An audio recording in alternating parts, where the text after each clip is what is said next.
अस्सलाम वालेकुम नाज़रीन। ड्रामा सीरियल दाव की नेक्स्ट एपिसोड में दिखाया जाएगा कि अलमास बेगम को ये अंदाज़ा तो हो ही चुका है कि साद एक बहुत ही बिगड़ा हुआ लड़का है और ये रिश्ता करवा कर वो कोई अच्छा काम नहीं कर रही। अब इस शादी से ख़ुद को दूर रखने के लिए वो कोई ना कोई बहाना बनाती रहेगी ताकि ना ही शादी में जाए, ना उसकी सबके साथ तस्वीरें बने और ना ही कोई सबूत रह जाए कि ये रिश्ता उसने करवाया है। और नेहा को भी निशा से दूर रखने के लिए वो उसका मोबाइल तो ऑलरेडी चोरी कर ही चुकी है।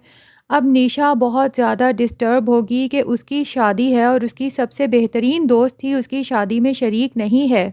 वो मुसलसल नेहा के मोबाइल पर कॉल्स करती रहेगी, लेकिन जाहिर है नेहा के पास तो वो नंबर है ही नहीं कि उसकी कॉल्स रिसीव कर सके। तो निशा रोना स्टार्ट कर देगी और अपनी अम्मी से कहेगी कि नेहा मेरी कॉल्स भी नहीं अटेंड कर रही, उसका फ़ोन बंद जा रहा है। तो उसकी अम्मी कहेगी कि परेशानी वाली कोई बात नहीं, तुम अलमास बेगम को कॉल कर लो, वो उसकी सास हैं, वो उससे बात करा देंगी। अब निशा जब अलमास बेगम को कॉल करती है तो वो उससे झूठ बोलती हैं कि नेहा और आसिम तो कल ही अपने हनीमून पर निकल गए हैं। कमाल है, उसने तुम्हें बताया भी नहीं, तुम्हारी इतनी अच्छी दोस्त है। तो निशा को और ज़्यादा उदासी हो जाती है कि नेहा मेरी शादी छोड़कर हनीमून पर कैसे जा सकती है। फिर वो अलमास बेगम से कहती है कि उसका फ़ोन भी बंद जा रहा है। तो पहले तो अलमास बेगम झूठ बोलती हैं कि पता नहीं फ़ोन क्यों बंद होगा, मैं उसे कह दूंगी कि वो तुमसे बात कर ले। लेकिन निशा कहेगी कि आप ऐसे करें, मुझे आसिम भाई का नंबर दे दें, मैं उनके फ़ोन पर कॉल कर लेती हूँ। तो अलमास बेगम फटाफट दूसरा बहाना गढ़ लेंगी कि मैंने दोनों को ही मना किया है कि अपना फ़ोन बंद रखना, क्योंकि रास्ते में तुम्हें पता है ना एक्सीडेंट्स वगैरह बहुत हो जाते हैं अगर फ़ोन पे बिज़ी रहो, बस इसीलिए बंद होगा। तुम फ़िक्र ना करो, मेरी जैसे ही नेहा से बात होगी तो मैं उसे कहूँगी कि वहाँ पहुँचकर तुम्हें कॉल कर ले। बहरहाल कुछ ना कुछ करके वो निशा को टाल ही देंगी, क्योंकि वो नहीं चाहती कि निशा और नेहा का आपस में कांटेक्ट हो और निशा की फैमिली को ये पता चले कि साद की मदर तो अलमास बेगम की बहुत पुरानी दोस्त हैं। अब अलमास बेगम ने इस मामले को ठंडा भी करना है, इसलिए नेक्स्ट डे निशा के घर पहुंच जाएगी और उसके लिए गिफ्ट भी ले जाएगी और उसकी माँ से कहेगी कि मैं ये निशा के लिए गिफ्ट लाई हूँ। तो उसकी माँ कहेगी कि निशा तो नेहा की वजह से बहुत परेशान है कि वो उसकी शादी पर भी नहीं आई, आपको पता है ना कि वो ही उसकी इकलौती दोस्त है। तो अलमास बेगम फटाफट बात संभालते हुए कहेंगी कि निशा से कहें कि परेशान मत हो, मेरी नेहा से बात हो गई थी, मैंने नेहा को निशा का मैसेज दे दिया है, वो फ्री होते ही उसको कॉल करेगी और कहेगी कि जहाँ पर वो दोनों गए हुए हैं ना, दरअसल वहाँ पर सिग्नल बहुत ख़राब हैं। और गिफ्ट देकर निशा की माँ कहेगी कि आप बारात पर शामिल नहीं होंगी क्या, जो आप गिफ्ट पहले ही ले आई हैं। तो अलमास बेगम कहेगी कि असूलन तो मैं जहाँ पर रिश्ते कराती हूँ ना, उनकी शादियों में शरीक नहीं होती, लेकिन निशा को चूँकि मैंने अपनी बेटी कहा है और आपके जाने के बाद मैंने इसका ख्याल भी रखना है, तो मैं इसकी शादी पर तो ज़रूर शरीक होना चाहती थी। और कहेगी आपको पता है ना, एक छोटा-सा मसला हो गया है जिसकी वजह से मैं शादी में शिरकत नहीं कर सकती। बहरहाल अब दूसरी तरफ साद की माँ तो बहुत परेशान है, क्योंकि उसकी पार्टीज़ तो दिन-रात जारी है, हत्ता कि उसकी पार्टी की वजह से वो अपने मेहंदी के फंक्शन में भी शिरकत नहीं करता।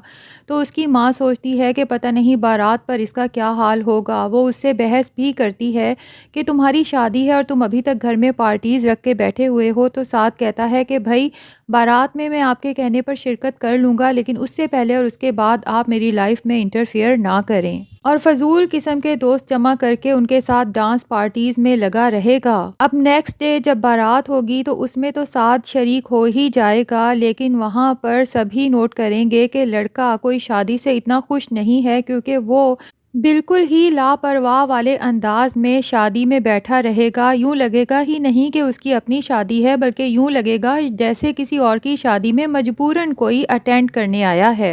बहरहाल निशा का भाई उसे रुखसत करते वक्त बहुत रोएगा और उसे कहेगा कि तुम्हें पता है तुम्हारी शादी में मैंने जल्दी क्यों की। ये मत समझना कि मुझे रिदा से मिलने की जल्दी थी या फिर मैं अपने कारोबार के लिए परेशान था इसलिए वापस जाना चाहता था। असल बात कुछ और है। अब उसकी माँ भी दरवाजे के पीछे से सुन रही होगी और लगता यही है कि शायद उसकी माँ का कोई मेडिकल इशू हो जिसकी वजह से उन्हें अमेरिका लेकर जाना ज़रूरी हो, जिसका ट्रीटमेंट वहीं पर पॉसिबल हो। तो ये बात आली ने अपनी माँ से छुपाई हो और रिदा से शादी का बहाना करके वो उन्हें अमेरिका लेकर जा रहा हो। बहरहाल ये तो हमें आने वाली एपिसोड्स में ही पता चलेगा। खैर, जब अब निशा की शादी होकर वो रुखसत होकर अगले घर जाएगी तो साथ फिर वहाँ से गायब होगा। निशा को अजीब तो बहुत लगेगा कि शादी का पहला दिन है, मैं घर आई हूँ और दूल्हा गायब है और रात को भी साथ घर पर नहीं आएगा और मुंह दिखाई का तोहफ़ा भी उसकी सास उसे देंगी। तो निशा को मज़ीद ऑकवर्ड लगेगा क्योंकि हमेशा से मुंह दिखाई का तोहफ़ा तो शौहर ही अपने हाथों से देता है। लेकिन साथ की माँ कोई ना कोई बहाना बना लेगी और कहेगी कि साथ को इमरजेंसी में जाना पड़ा, वो कल तक वापस आ जाएगा। साथ सारी रात पार्टीज़ करेगा अपने दोस्तों के साथ और सुबह जब आएगा तो नशे में धुत होगा। निशा तो उसे देखते ही हैरान हो जाएगी कि इसे क्या हुआ। उसने जगह जगह फूल सजा के रखे होंगे कि साथ आएगा तो खुश होगा, लेकिन वो फूल और गुलदान उठा उठा के नीचे पटखेगा और सख्त लहजे में निशा से बात करेगा और कहेगा कि मुझे फूल और उनकी खुशबू बिल्कुल भी पसंद नहीं है और दोबारा मेरे घर में फूल नज़र ना आए। निशा तो साथ का ये रूप देखकर हैरान रह जाएगी कि ये वही लड़का है जो इतना ओबीडियंट सा बनके हमारे घर में आया था रिश्ता लेने। और उसे एहसास हो जाएगा कि वो बहुत गलत जगह पर फंस चुकी है और उसका भाई और माँ भी मुल्क से बाहर जा रहे हैं। वो अब कुछ कर भी नहीं सकेगी। अलमास बेगम को कॉल करके उनसे अपना रोना रोएगी क्योंकि अलमास बेगम ने कहा था कि तुम्हें शादी के बाद कोई भी टेंशन हो तो तुम मुझसे कांटेक्ट कर लिया करना, मैं तुम्हारी माँ की तरह हूँ। लेकिन अलमास बेगम भी उसे कुछ ना कुछ सच झूठ बनाकर चुप रहने की ही तलकीन करेंगी और यही उम्मीद दिलाती रहेंगी कि तुम प्यार से साथ को समझाओ, ये ठीक हो जाएगा। खैर, अब दूसरी तरफ नेहा को तो अलमास बेगम सारा दिन पार्लर में बिजी रखेंगी। वो बेचारी जब घर आएगी तो देखेगी कि उसकी माँ तो घर पर है ही नहीं, जबकि उसे इतनी टेंशन है कि उसकी माँ की हालत तो बहुत ख़राब थी, वो अकेली कैसे रह सकती हैं। तो वो परेशान होकर पूछेगी कि मेरी अम्मी कहाँ गईं, जिस पर सुंबल कहेगी कि मैं तो उन्हें घर ही छोड़ के गई थी और मैं नज़दीक मार्केट तक गई थी, लेकिन जब वापस आई तो वो यहाँ से जा चुकी थी। नेहा आसिम से कहेगी कि प्लीज़ आप मेरे साथ चलें, अम्मी को लेकर आते हैं। आपको पता है ना, उनकी हालत ऐसी नहीं है कि वो अकेली रह सकें। लेकिन आसिम अपनी माँ की तरफ जब देखेगा तो वो उसे घूर कर देख रही होंगी, जैसे मना कर रही हों कि कोई ज़रूरत नहीं है इसकी माँ को यहाँ पर लाने की। और ये भी पॉसिबल है कि जब सब घर पर ना हो तो अलमास बेगम ने ही नेहा की माँ को कुछ ऐसा सुनाया हो कि उनको लगे कि मुझे अपनी बेटी के घर पर नहीं रहना चाहिए, क्योंकि अलमास बेगम ने ये तो नोट कर ही लिया था और उन्हें बहुत गुस्सा भी आ रहा था इस बात पर कि नेहा अपनी माँ को कुछ ज़्यादा ही वक्त देती है, सारी सारी रात उसके साथ रहती है और अपनी नींद पूरी नहीं कर पाती, जिसकी वजह से अगले दिन वो पार्लर पे भी ठीक से टाइम नहीं दे सकती, ठीक काम नहीं करती। तो उनको यही लगा कि इसकी माँ को यहाँ से निकाल देना चाहिए ताकि ये अपनी नींद पूरी करे और पार्लर को प्रॉपर टाइम दे सके। तो नाजरीन, आपको ये न्यू ड्रामा दाव कैसा लगता है? कमेंट सेक्शन में अपनी राय का इजहार ज़रूर करें और अगर आप इस ड्रामे से अपडेटेड रहना चाहते हैं तो हमारे चैनल को सब्सक्राइब कर लें।